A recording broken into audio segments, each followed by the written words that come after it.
Reka tubifuriza igitondo cyiza rero, igitondo cy'umugisha nshuti bakozi ba Kedi Official, ndabasuhuje kandi mbaye ikaze rwose muri aya makuru agezweho.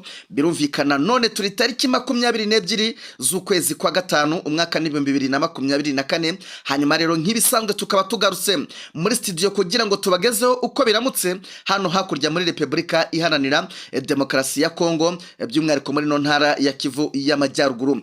Ni imirwano ikomeje guhuza M23 muri axe zigeze zitandukanye ndetse na coalition, aho rwose ubu tuvugana muri axe ya Masisi, birumvikana ni muri axe ya za Gisuma, yewe nizo ngizo za Gatare. Ubu tuvugana rwose cyitwa Wazalendo gikomeje kurasagura Kiworera. Turaza kugaruka kuri situation ya Gisuma, ariko nanone tuze gusimbukira muri axe ya Kiwanja, tuze kubabwira buryo ki ku munsi w'ejo M23 yarashe icyitwa FDLR kakahava. Ese yazirashe bigenze bite? Bacakiraniye he? Ibyo byose mwabanwe nibyo tubazaniye muri aya makuru yo muri iki gitondo. Turaza gusimbukira hano mu mujyi wa Goma, tuze kubabwira buryo ki urugomo rukomeje gukorerwa bavuga ururimi rw'ikinyarwanda rukomeje kwiyongera, ari nako tuza gusimbukira muri za nkambi zigeze zitandukanye, yabi ya Burengo, iya Bushagara.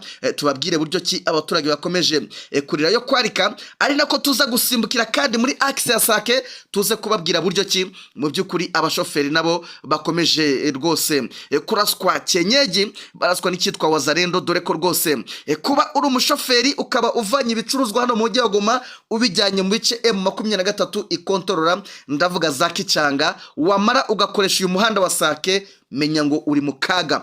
Hanyuma tuza gusimbukira muri iki kibaya cya Nyiragongo, tuze kubabwira buryo ki muri iki gitondo za drone z'ubutasi za coalition zigize gutya rwose zikigaba, zije gukora ubutasi muri area M23 igenzura, ariko nimbabwira ngo bazisubirishijeyo ikibatsi cy'umuriro, rwose muze kumva ko ari umuripoko wa hatari, kuko urebye nabi wari wagira ngo nicyo bita atake, nyamara ni M23 yarimo yihaniza izi drone zimaze kubigira akamenyero ko zigomba kuza mu gitondo na nimugoroba zije gukora icyitwa ubutasi mu duce M23 ikontorora. Turaza kandi gusimbukira muri axe ya Kanyabayonga, dusimbukire Rwindi, naho ku munsi w'ejo M23 yongeye kuharasira icyitwa coalition ya FARDC yiganjemo Wazalendo na FDLR, ari nako tuza gusimbukira muri Vicumbi, tubabwire ngo Vicumbi ho bihagaze bite. Nandi makuru rero tutababwiye niyo tugiye kuba twubakiraho ikiganiro cyacu cyo muri iki gitondo, ariko mwabanumwe reka tubasabe rwose ko icyitwa subscribe arimwe mugomba kuba mukigiramo uruhare, by'umwihariko wo gutarayikora rwose nicyo giye kugira ngo ufyondeho cyangwa se ukande kuri sabone cyangwa se kuri subscribe. Hanyuma kandi mwibuke gukora share cyangwa se gusangiza abandi izi nkuru tuba tugenda dukora, kuko rwose nkuko nkuze kubibabwira, iyo sharinze abantu batanu hari ubwo batatu muri bo basiga bakoze subscribe, ubundi Kedi Official ikarushaho kugenda izamuka cyangwa se izamura urwego kukijyanye n'aba subscribe. Hanyuma kandi rwose munyemerere mbanze nisegure, ijwi ntago rimeze neza, ariko ndabizi bakunzi ba Kedi Official icyambere na makuru. Ku rundi ruhande kandi munyemerere mbahe ikaze mwebwe mwese mwihebeye ibiganiro bya Kedi Official, cyane cyane rwose ku kijyanye n'izi nkuru za hano hakurya muri Repubulika Iharanira Demokarasi ya Kongo. Murabizi neza ko iki kinyamakuru cya Kedi Official muri iyi minsi kiri kwibanda cyane ku by'intambara ikomeje guza M23 ndetse n'igisi cya leta ya Kongo. Mbaye ikaze rero, mikaze abarimo Dr. Jean Paul, mikaze abarimo rwose abavandimwe n'ishuti batwumva bari hano mu karere ka Rubavu, mikaze rwose abatwumva bari mu karere ka Musanze, abatwumva bari Nyabihu, abatwumva bari mu turere tugiye dutandukanye tugize igihugu cy'u Rwanda, birumvikana mu mujyi wa Kigali. Ndabizi neza ko Kedi Official muyumva cyane. Hanyuma kandi nsuhuza cyane abatwumva muri mu gahugu Kenyegeje rwose, abari ku Musaga, abari za Cibitoki, abari Bujumbura Rirare, ndabasuhuje, yewe n'izindi nce zigiye zitandukanye. Ariko nanone nsuhuze cyane abatwumva bari muri Uganda, utibagiwe na Tanzania, yewe na Kenya, nuko nguko rwose ndabaramukije cyane. Ariko nsuhuza cyane kandi mpe ikaze abatwumva bari ku mugabane w'Uburayi, utibagiwe n'abatwumva bari ku mugabane wa Amerika ndetse no muri Canada. Ni Kedi Official, n'umutalamu wanyu Ritadi Kedi ugiye kuba abagezaho aya makuru, ariyo mpamvu nyamuneka mbasaba kwicara mundi mukadutiza umwanya tukabavira imuzi n'imuzingo iby'aya makuru tugiye kuba duhera mu mujyi wa Goma. nukuvuga ngo mu mujyi wa Goma ikiriho nta kindi uvuga ikinyarwanda hariya mu mujyi wa Goma urareba nabi, baraguta mu mvuto, baragutera icyitwa kandoyi, bagukubita gatute, kuko icyitwa FDLR, icyitwa wazarendo birirwa bazerera muri uriya mujyi bameze nk'umugisha muke. Nukuvuga ngo ku munsi w'ejo muri quartier bita Majengo hiriwe icyitwa umukwabo ukomeye cyane wo gufata abavuga ururimi rw'ikinyarwanda n'abasa n'abanyarwanda, ngo hari abafite ukuntu bareba basa n'abanyarwanda muri Kongo ngo barakureba bakavuga ngo uri umunyarwanda, we ntabwo uri umunyarwanda. Ibi nabyo ni bindi mwabanumwe, kuko wazarendo na FDLR biriwe bakatakata muri ziriya quartier za Majengo bata muri yombi abavuga ikinyarwanda basanzwe bazwi, kugeza kuri ubu ngubu tukabonera kubaburira. Niyo mpamvu tuba tuvuga izi nkuru, ubundi izi ngizi bimaze kumenyerwa, ariko tubisubiramo kenshi kugira ngo mwebwe mukora ingendo hariya muri Kongo, by'umwihariko mu mujyi wa Goma. Ndavuga abantu mutuye mu karere ka Rubavu cyane cyane, mujye mugenda mwigengesereye, mumenye quartier mugomba kumenyera nizo mutagomba kuba mumenyera, ugomba kuzijya mu wikandagira. Iyi quartier Majengo, quartier Kirijiwe, Seserika, ahitwa Gatoyi, izi ni quartier zituwemo na FDLR, zituwemo na wazarendo nyinshi cyane, ku buryo ushobora gukorosinga nabi bakakurigisa ugahita uburirwa irengero. Dora tubabwira aba bantu imibare tujya tubatangariza y'abantu bafashwe cyangwa se amazina, bariya ni bake kuba bafashwe ntibamenyekane. So utuvugana rero amakuru ahari nuko ku munsi w'ejo rwose uyu mukwabo wiriwe hariya muri Majengo wo gufata abavuga ururimi rw'ikinyarwanda, kandi abagiye bafatwa rwose bahaswe ikiboko, abandi barazirikwa barajyanwa. Ubu ntabwo tuzi ngo babajyanye he, cyakora kenshi bakunze kuba babajyana muri ya gereza bita ngo naho bita mu Nzenze.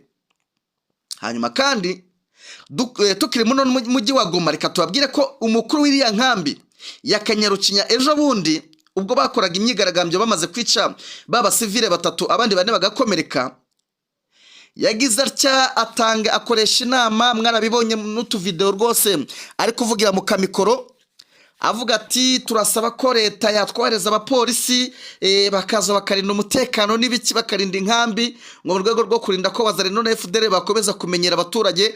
Ariko ndakubwiza ukuri, urugomo ruri kubera muri ya nkambi ya Kanyarucinya rwo rukomeje kuba rwinshi cyane, cyangwa se rukomeje gufata n'intera, kuko ubu tuvugana uretse amagambo yatangazwaga n'uriya musaza bitamusekura uyoboye iriya nkambi, ndetse n'uriya muyobozi ukuriye kara gace witwa ngo ni Kisitu, ndakubwiza ngo ni chef de village, mwaramubonye yambaye akagofero nk'aka Mobutu Sese Seko yiyita mwami hariya. Ari ku rugomo, ndakubwiza ukuri FDLR ziri kwinjira mu mahema y'abantu hariya, bakazirika umugabo batitaye ngo abana bari kureba, bagafata abagore ku ngufu. Urugomo hariya muri iriya nkambi rumeze nabi. Ariko noneho ikirenze kuri ibi, muri kariya gace abaturage bari muri ziriya nkambi ngo hari ukuntu bagiye biyaranje bagakodesha imirima, kuko babonaga ko ubuzima bw'inkambi bumeze nabi. Noneho yakodesha akarima akaba yahingamo udushyimbo cyangwa se n'indi myaka iyo ariyo yose. Ariko ubu tuvugana, uwitwa umugore wese uri kujya mu mirima agiye wenda nko kubagara, agiye gushingirira, agiye gukora iki, FDLR ngo ari FDLR zazanywa ahitwa Mujoga nshyashya, sinzi iyo zavuye, turaza kuba dukurikirana, ziri gukora patrol mu mirima, bagasanga uri umugore uri kubagara bitwaye ngo, cyangwa se ngo uri kumwe n'umugabo wawe ngo mwagiye guhinga, bari guhita bagufata ku ngufu ako kanya. Izi FDLR sinzi iyo zaje ziturutse, ariko amakuru namenye nuko zahazanywe ari nshya ahitwa Mujoga. Izi ngizi abo bagore n'abakobwa bari kujya mu mirima kubagara, ziri kubafata ku ngufu. Induru zavuze mwabantu mwe, ukibaza urugomo iri hohoterwa rizashira ryari mu gihe cyose M23 ritari yinjira muri no mujyi wa Goma. Iri hohoterwa riri gukorerwa abakongomani hariya ni ibindi. Ukibaza umujyi wa Goma urimo Monisco, umujyi wa Goma urimo abarundi, ako se nabo ko nabonye basigaye babafata ku ngufu abarundi, ko nabo basigaye bashyiramo za bariyeri, inzara kibamereye nabi. Ejo karibwo twagarukaga ku gahinda kabo bandikira witwa Patrick Nini nahazwe. Umujyi urimo Sadek, umujyi urimo Gavana, umujyi urimo ngo Meya, hakaberamo ibintu bimeze nk'uku nakumiro mw'abantu mwe.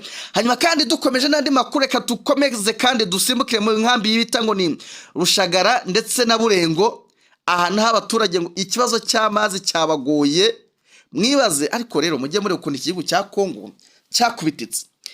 Uyu mujyi wa Goma uturanye n'ikiyaga cya Kivu.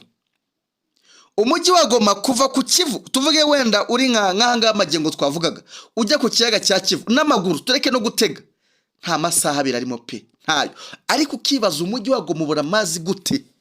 Hambere aha rero ngo imodoka nizo zabaga zitunda amazi zishyira izi mpunzi, ariko muri iyi minsi ngo ntabwo bari kubikora nk'uko bikwiye, ku buryo abaturage batangiye kwicwa n'icyo bita macinya, ya ndwara mbi cyane iterwa n'umwanda.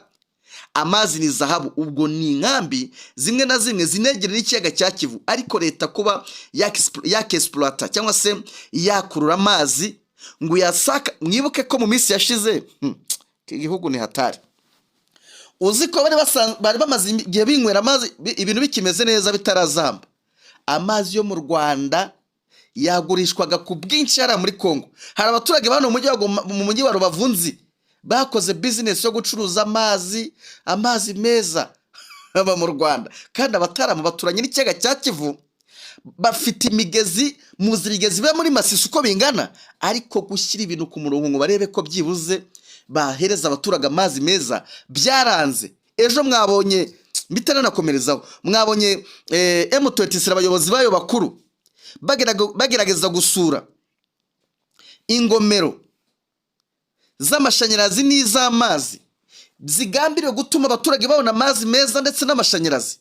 Hano nabonye uwitwa Micombero mu Contre 6 hariya ikigarasha nimero ya mbere cya leta Kongo, mugani wa Magashi n'ukunda kubimbwira ati ni ibigarasha.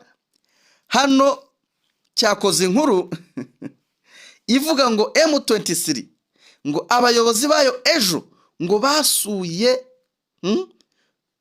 ngo haru ngo hari pano solaire ngo zibwe ngo na M23 ngo zarishinzwe kuba ngo ziri kuri duwane, ngo nizo bagiye gukuramwe amashanyarazi ngo kujya canira abaturage. Pano solaire ebyiri nabonye hano n'amafoto yazo. Muhango rwose yakozemo inkuru avuga ati dore ngizi pano solaire bagiye gukuramwe amashanyarazi yo gucanira abaturage. Yirengagiza video yagaragaje urugomero rwiza cyane n'amapoto asobanutse, para bya biti byamunzwe bimungwa gatoya bika amasengu gasanga aca ku mabati bite n'ibiti byahirimye. Ariko mwibaze igihugu gifite imigezi imeze gutya hano muri Masisi na za Rucuri, imigezi irahari, ikiyaga cya Kivu kirahari, bakabura wenda amashanyarazi reka tuyareke, amazi kugura amatiyo wamara ukagira abaturage ngwate, ntushaka kubarekura ngo basubire mu byabo, uraho ngaho gusura mu maminere adafite n'icyakumariye. Turage rero bishwe n'umwanda, hari ibintu byakaze mw'abantu mwe. Ariko ku rundi ruhande kubivuga no gutaruka mwihangane, iyo turi mu makuru hari ubwo hazi inkuru bigatuma uhita uyijyaho mu by'ukuri wenda ukirangiza buryo cyo makuru baba wateguye. Hari abantu mwaraye munyandikiye ati Kedi, inkuru turi kubona ko bihamwe ngo yabaye Tombe ngo yigaruye na Wazalendo niyo. Buriya rero hari ibintu mujya mwandika nkavuga saba abantu baba bakurikiye bimeze biti. Mbibutse hari ibinyamakuru bijya biyobwa bigatuma namwe muyoba, bikunze kuvugana, bikunze gukora amakuru mu Wazalendo nta makuru yaguha amazima.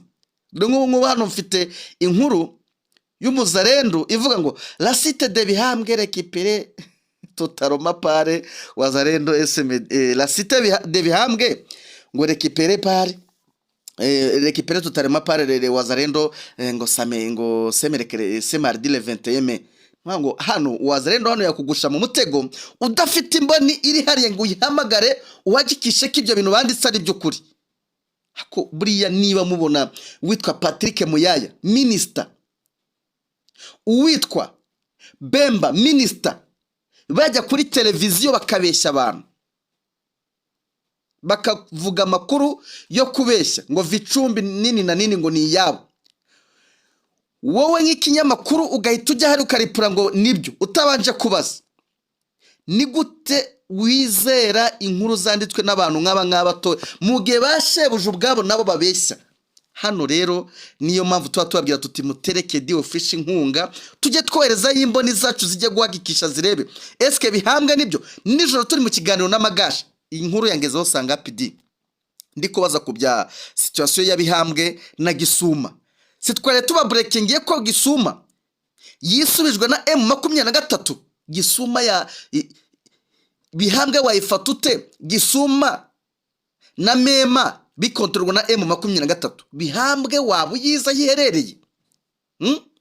Iyi nkuru yangezeho reka mbabwire igihe rwose nayiboneye kugira ngo mwumve ko ibyo bintu bya Bihambwe ari ukubesha pe ntago ari byo. Bakunzi ba Kedi Official mujye mutegereza umutarama bazanira amakuru atosoye mureke kuyobywa. Ku isaha isangapi 1:56 za nijoro nibwo nari ndiho mvugana na drone yanjye n'amajwi ndayafite hano bibaye ngombwa na ya playinga mubaza nimbwira situation ya Gisuma bimeze bite. Ari naho twaba ejo habereye inama iyobowe na Bihambwe hano n'isoko ryari ryaremye video ndaje nyishyira ku rubuga rwa Kedi Official. Okay, Imana ishimwe mfite video yampaye isoko riremye ejo kumanywa rya Bihambwe ndayifite ndaje nyishyira ku rubuga rwa Kedi Official muyibone. Banwe kwabwira ngo Bihambwe yafashwe nande gute memirimo Gisuma ahubwo byarangiye nyuma yuko witwa Munyarugero Canizio Peace wa M23 yari hari ya Bihambwe akoresha inama abaturage ababwira ati mwitandukanye n'umwanzi ufite igikoresho cya gisirikare kiremete. Nabo baramubwira ati mudufasha duyi mu mwigizeyo dore yatangiye kuza kwibinka muri Gisuma bita binubahirizwa ko kanya. M23 yagiye yigurukanizo Wazalendo zaje kwiba nta nubwo ari FARDC ni Wazalendo imaze kuzigurukana n'izo nka yazigaruje 48 inka 48 Wazalendo bari bibye. M23 isigurukira zigaruza ubu tuvugana Gisuma ni ya M23. Wamana ngo breaking news ngo Wazalendo ngo zifashe ngo Gisuma. Wowe wanyandikiye mwanyeke muri nkabane nizereke rwose niba muri ku rubuga rwa Kedi Official. Ndasoza iki kiganiro mitambanagamo icyo bita video yejo isoko ryaremye drone yangira kuvuga ati dore. Cyo bintu rero mubikura hangaha mujye mu izo binyamakuru byemeje ko ribihuha. Nababwiye ko umutara muri Tadikid oriye yo kuza ngo mvuge ibitabaye kugira ngo nkunde mbone views. Nzaza hano ntumira abasesenguzi ndabafite bya Mungara hari Magasha arahari n'abandi tuziranye baduhereza umusada dusesengura ibyo gusesengura birahari. Meki Kayiranga harimo hamagaye ni tubwire ibitero bya generalize FARDC yatangiye keskiriya ibitero biraza kugenda bite birahungabanya M23 gute. M23 yiteguye guhangana nabyo bite mutekeza ko tutabageze ikiganiro kiryoshye. Rero ngewe ntago ndi hano ngo mbabwire ngo ibingibi byabaye bitabaye. Niyo mpamvu rimwe na rimwe reka nceceke ariko umuntu ababwiye ngo Bihambwe yafashwe yababeshye rwose. Ejo kwa kabiri isoko rya Bihambwe ryari ryaremye video ngiyo ngayo nguko nayo isa nya uploading nta wundi muntu urayikoresha ni njye uyifite ni drone yanjye piwa iyifite yayimpaye. Tugiye kujya tubabwira ibintu kubwibi bintu biri kujya binyamakuru biri kujya bibayobye. Ngiye kujya mabwira inkuru sometime n'utu video mpaye ntwa uploading ni narabyanze ariko ngiye kujya mbikora kuko we aravuga ati nijwi ryanjye nta kibazo mwarikoresha. Hanyuma twikomereze nandi makuru twa tukiri hano mu mujyi wa Goma dusimbukira ahubwo muri axe ya Sake. Guys, Sake rero kuva M23 yashyira kuri pressure Wazalendo niba ari inzara niba ari kwiheba barimo barakora urugomo ruteye ubwoba. Aba mama muri Sake niba ufite umugore mwabagabo mwe muri mu mujyi wa Goma reka mbaburire n'abari muri za Sake muri za Kicanga n'ahandi ukohereza umugore wawe Igoma agiye gukoresha umuhanda wa Sake umenye ngo uramugabye. Nawe uri mu mujyi wa Goma ukohereza umugore wawe ngagiye muri axe yaza mbega gakoresha ura muhanda wa Sake umenye ngo nyine ugiye gusangira inyanya n'inyoni. Mwihangane niba gukoresha ikinyarwanda kitari cyo ariko bitewe n'urugomo kwa Wazalendo ziri gukora abagore hara muri Sake bari kugufata ku manywa mu bihuru.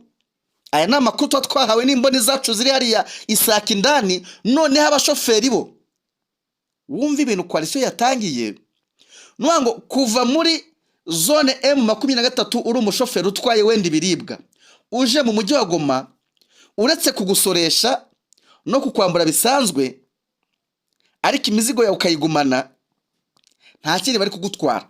Ariko kuvana ibicuruzwa mu mujyi wa Goma ubijyanye Kichanga ugiye guca muri uyu muhanda wa Sake, hano ni sasu riri kuzamo, abashoferi bari kuraswa, abandi bakicwa. Nibyo wari utwaye Kambuza agatanga itegeko ati mu bividure nta bicuruzwa bigomba guca rero muri iriya axe ya Sake, kuko abashoferi bamaze kuhamburirwa bari kuduhamagara ni benshi cyane. Niba upakiye ibicuruzwa wenda uri umucuruzi wa za Kichanga, uri umucuruzi wa hehe, ukiha kunyura hariya mu mujyi wa Sake, muri kara gace ka Sake, nta kintu na kimwe kirakugeraho. No kuvuga byibuze inzira wapfa kugerageza gukoresha ni iyi ngiyi iva mu mujyi wa Goma ugaca Kibumba ukinjira Rucuro, wenda niba uri Kichanga bakazenguruka za Murimbi bakabikugezaho. Naho Sake urugomo ruhari, ubwicanyi buhari, byafashe indi ntera. Uwitwa Kambuzi na APCRC bakutuye cyane, yasubiye Machadi. Kambuzi yasubiye muri Kagasozi, yari yavuyemo sinzi briefing yahawe. Ubu tuvuga n'uwitwa Kambuzi rwose yasubiye muri Kagasozi ka Macha, akarimo n'ingabo ze. Ni niyo mpamvu uri kumva urugomo noneho rwafashe indi ntera hariya muri axe ya Sake. Ariko noneho ku muntu uri kujya muri area M23 controller we ni bindi. Dukomeje n'andi makuru, reka tujye muri axe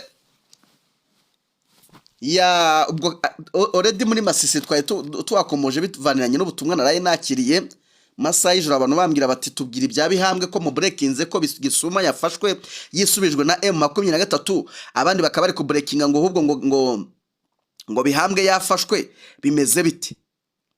Ubwo wenda kiretse nimba ari bose nongere nsubiremo kaga karita mbasobanure Bihambwe ikisobanuye kuri M23 hari M23 iramutse itakaje agace ka Bihambwe etegari ko Rubaya ijye mu kangaratete. Ntago yakora ikosa ryo gutakaza Bihambwe. Imbaraga yatakaje muri Rubaya ntabwo yazipfusha ubusa bigezaho, kuko narababwiye nti ku bantu bazi kare agace reka mbibutse, wenda duhaguruke Mushaki. Uvuye Mushaki hariya na agace kari Prikoni, na agace kari touristique karazwi cyane kukavuga abantu muhitamo. Wenda tuve Goma, uvuye Goma wikubise Mugunga, uvuye Mugunga ugeze mu Bambiro, uvuye mu Bambiro winjiye Sake, ugeze Sake nukatira iburyo urabugiye za Kimoka uzamutse Kichanga, nukomeza umuhanda ubwo ni bumoso uratarama Rutobogo. Nugera Rutobogo kuri cya kiraro niho uri wasanga imihanda ibiri, harimo uw'ibumoso ukomeza uca ku mwegege w'ikiyaga cya Kivu, ubwo giye tayari za Kiroci ukomeje za Shasha na za Bweramana ugiye Minova. Ariko nukomeza gutumbira umuhanda umwe udakase nibwo urabuwerekeje Mushaki. Nugera Mushaki rero urahavugera aho bita Matanda, uve Matanda ugere Nyakajanga, n'umuhanda umwe uve Nyakajanga ugere Oso. Nurenga aka gace ka Oso urabugeze Bihambwe my friend. Centre indi igaragara urabugezemo ni ya Bihambwe. Iyi Bihambwe niriho umuhanda todruwa urabukasi ibumoso werekera aho bita mu Rubaya muri ya site iri touristique plutôt yiganje mu maminere izwi cyane ku rwego rw'isi, ari nayo yarwaje isereri ubutegetsi bwa Kinshasa, ikarwaza isereri ubutegetsi bwo kwa Neva bwo mu gahugu gafite forume nk'iy'umutima. Aba bose impamvu mwumva bataye umutwe ni iyi Rubaya. M23 no gufata Rubaya yahatakarije imbaraga. Nuba ngo iyi Bihambwe M23 iyirekuye aduya kayigeramo, Rubaya yabigiye mu kaga. So urumva nahantu ho kurindwa. Already Bihambwe rero ntago wayirinda uyirimo, ugomba kuba ufite mema, ufite na Gisuma. M23 rero force zayo zari zirahitwa mema, ubwo twarenze Bihambwe. Ariyo mpamvu mwumvaga force ziturutse coalition abazarendo baturutse hano za Gatare, abaturutse za Buguri niyo za Gashebere gukora infiltration bakaza gusabota no kwiba inka z'abaturage hano muri Gisuma. Ejo barabigerageje, biba ngombwa ko bitewe nuko hari n'inama yabereye hano Bihambwe yari irimo n'uwitwa Munyarugero Kanizi, nabibabwiye abaturage basabye ko bagomba kwegezayo aduhiri Gisuma, ndetse batangira no gutanga ibirego by'uburyo ari kuza kwiba. M23 kugira ngo wumve ko yari hafi yahise igendera abagurukana ku buryo bukomeye cyane. Gisuma bahita banayikaba n'ubudifesi barabutwika. Twababwiye nimugora ko batwitse ubudifesi bwa koalisiyo bari bamaze kuhubaka. Abazare ntago ari FARDC, anabazarendo wazarendo twabwiye ko zitajya zirwana na M23, impossible. Rero ntabwo bavuga ngo Bihambwe yabaye tombe, Gisuma na Mema bikirimo. Yaba yabaye tombe se ifashwe n'ingabo zaturutse mu cyerekezo. Urumva ko nibidashoboka. Iyi Gisuma na Mema n'uduce turi uba mbere wenda urenze uturutse ushaka kwinjira Bihambwe uturutse Gatare, birasaba gukuramo Gisuma ugakuramo Mema. Uturutse urumva ko ni uduce tubiri dukomeye bitakorohera ko utwinjiramo. Mushaki guturuka uje gufata Bihambwe ntibishoboka, ni muri area M23 maranye igihe kitari gito. Urumva rero bakunzi ba KD Official ntago ari byo rwose. Dukomereza ahubwo muri territoire ya Rucuro tuzaho bita Kiwanja. Iyi ni Kiwanja maze igihe yarigaruriwe na M23.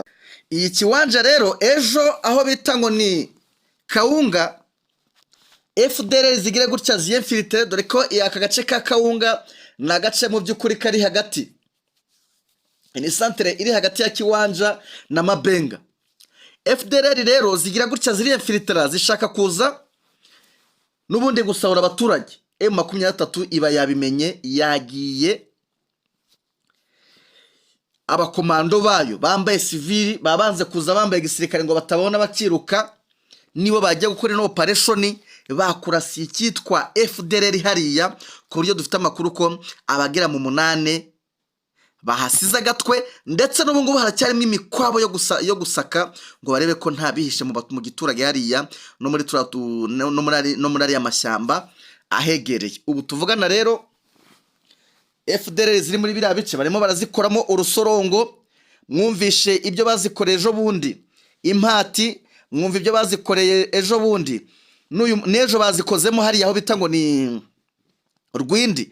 Zirimo zirashaka gukora infiltration ngo zize gusabota zitangire zifate n'amavideo n'ibiki. FDL nazo zige zifata amavideo ntago arabaza rendo gusa, ariko zigagorwa cyane nuko ziri gusanga M23 yamaze kubatambuwa kare.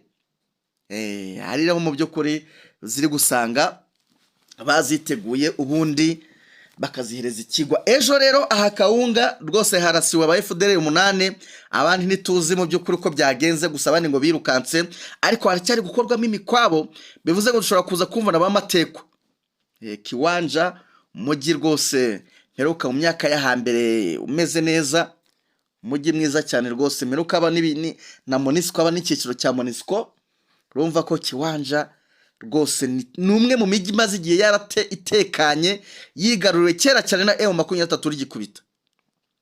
Hanyuma hano mu kibaya cya Nyiragongo birumvikana hano muri axe Kibumba, nubundi za drone z'ubutasi za coalition zigize gutya zirigaba zijya kurunguruka rwose mu duce M23 kontorora za rebyiri, ariko icyo zihuye nacyo rwose si ikina, kuko M23 bazirasheho ewan ngo zita zicurika ziramanuka, ariko ntayo bahanuye. Kurasa ni kimwe no kuzihanura ni ikindi, ariko ubundi bakunze kuba baturasa bakanaduhanura, ariko twuyu munsi twubanza turusimbutse. Ariko amakuru dufite nuko izi drone ziza mu gitondo zikazana nimugoroba. Barashaka kuzareba ngo barebe aho bamenera hano muri axe ya Kibumba, ngo kuko uyu muhanda wa Kabuhanga cyangwa se uyu mupaka muto wa Kabuhanga urabarwaza, bo bishizemo ko ngo ari ibikoresho n'umusada wa M23 ngo turukada, kandi no muhanda ubwo merukayo nabonye warabaye ibihuru pe, nta modoka zikoresha wa muhanda. Ni umuhanda utakiri nyabagendwa, uretse ko na force ziri ku mupaka nyine zirinze yaba kuri side y'u Rwanda n'iya Kongo, ubona ko M23 biri hakurya gatoya, ariko uyu muhanda ntago yiri nyabagendwa pe. Wuzuye ibyatsi. Ntekereza ko M23 nimaze gufata no mujyi wa Goma ari bura mupaka hari uzaba nyabagendwa, ariko ubundi kuki M23 imipaka yihuza n'ibihugu itajya iyikoresha ku buryo buri official kandi yaramaze kudekarara. Uduci tumaranye igihe, iyo wikojeje yarazabonagana usanga umupaka ntabwo ufunguye 100%. Turage barahaca n'ibyo n'amaguru, ariko ibinyabiziga ubona ko atari sawa. Wakikoza hano Kabuhanga naho hari umupaka, ariko utari nyabagendwa udakoreshwa. Bategereje kuzabanza bashyira umujyi wa Goma hasi China urinzi se bakabona bagafungura imipaka cyangwa ni kuriya bizakomeza. So ubwo nyine tuzagira igihe gihagije cyo kubibaza abayobozi muri M23, ariko ku rundi ruhande icyo twababwira nuko M23 muri iki kibayihagaze neza, ariyo mpamvu muri kumva ubudrone buri kuzamurwa bakaburasa, nubwo coalition nayo ikomeje kurundamo ibikoresho n'abasirikari benshi. Twababwiye buryo ki bakomeje gutunda ingabo bari kuzivana, ariko akisangane baza kuzirunda n'ubundi muri uno mujyi ndetse niyo za Masisi. Ubwo nyine ni bya bitero biri generalize bakomeje gutegura. Twababwiye indege mu bwoko bwa Antonov yirirwa ikora ingendo za movement za va evien zitunda amasasu n'amabombe, bimwe bikajyanwa Rubero Prito Ibeni, ibindi bikarundwa hano Goma, ibindi bikajyanwa Masisi. Ubwo nyine mwitega imirwano ikomeye cyane ishobora kuba igiye kuba mu minsi iri imbere, bitewe n'ibyo turi kugenda tubona bijyanye na matayarisho ari gukorwa na coalition ya FARDC. Tubibutse bafite mission yuko ngo bagomba kuba bakuramo Rubaya, ngo bagakuramo Ngungu, kuko kontra uwitwa Tshisekedi yari yarashyize mu kabati yaremera abazungu ikijyanye n'amabuye y'agaciro, ari kuzirebaho yareba ukuntu agiye gusubiza amamiliyari amatriyari y'amadolari yari yarakiriye, akumva arwaye muzunga. Niyo mpamvu rukumva yatanze gahunda yo kurwana hadi ngo bisubije Rubaya. Ku rundi ruhande tukibaza M23 muri tayari kurekura Rubaya, M23 muri tayari kurekura Ngungu. Aha rero hagomba kuba hacu wambaye mwabantu mwe.